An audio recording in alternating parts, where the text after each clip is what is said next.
Hello guys, hari ni kita akan buat terong bakar celup telur ataupun resipi ni dipanggil juga sebagai tortang talong. Okey, bahan utama yang diperlukan adalah terong. Dekat sini saya pakai 3 biji terong dan kita juga perlukan telur. Saya pakai 2 biji telur. Okey, jom kita start. Mula-mula sekali kita kena bakar terong. Okay, saya bakar atas dapur gas biasa je. Kalau korang nak bakar dalam air fryer pun boleh, nak bakar guna dapur arang pun boleh. Okay.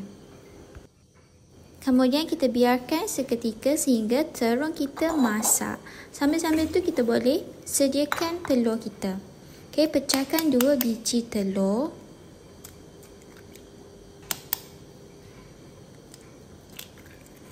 Kemudian tambahkan sedikit garam dan juga sedikit serbuk perasa. Kacau-kacau sehingga sebati. Okey, bila telur dah siap, kita boleh ketepikan dan jom kita cek terong kita dah masak ke belum. Okey, bahagian bawah dah masak dah hangit-hangit dah. So kita boleh balikkan.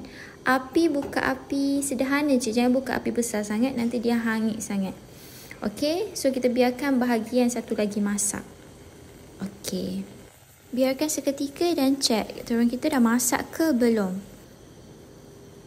Okey, jom kita cek. Bahagian atas dah masak, bahagian bawah pun dah masak. Okey, so terong bakar kita is done. Kita akan biarkan terong kita sejuk seketika. Kemudian kita akan kupas kulit terong yang hitam-hitam yang hangit-hangit tu, kita tak nak. Okey? Okey, dan kita rasalah terong kita tu kalau dah tak panas, ambil pinggan, letak dalam pinggan dan kupas kulit terong yang hitam-hitam tu. Okey. Kupas ni dia takes time sikit lah kan. Korang kena sabar. Kupas yang hitam-hitam tu sahaja. Okey? Terong ni bau dia sangat sedap. Bila bakar bau sangat sedap lah. And kalau makan macam ni pun manis rasa dia.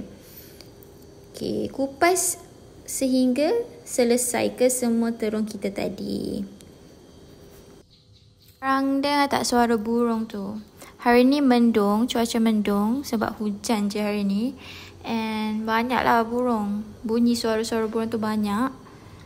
And suasana hari ni sangat-sangat best sebab sejuk. So, sejuk-sejuk memang sesuai lah makan resipi yang panas-panas, yang simple-simple macam ni. Okey, dah siap kupas semua. Kita boleh lenyekkan terong kita menggunakan garfu. Lenyek-lenyek menggunakan garfu. Okey. Okey, dah siap. Kita boleh panaskan kuali. Sambil-sambil tunggu kuali panas, kita celup terong kita dalam telur. Masukkan sedikit saja minyak. Jangan banyak sangat, sikit je. Okey, bila kuali dah panas, boleh masukkan terong. Terong ni kalau nak goreng satu-satu pun boleh. Tapi saya masukkan ketiga-tiga sekali lah, senang sekaligus.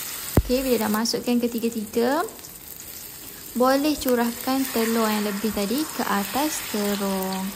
Biarkan telur masak seketika. Okey, bila telur dah masak, barulah kita boleh balikkan terong.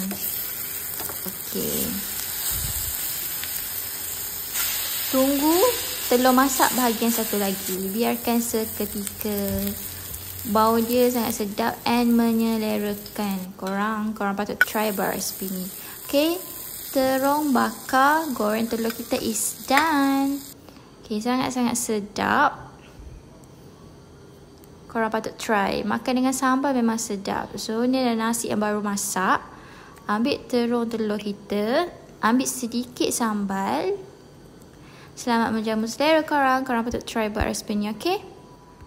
Thanks for watching. Jangan lupa untuk like, share and subscribe my YouTube channel. Okay, bye. Jumpa lagi. Assalamualaikum.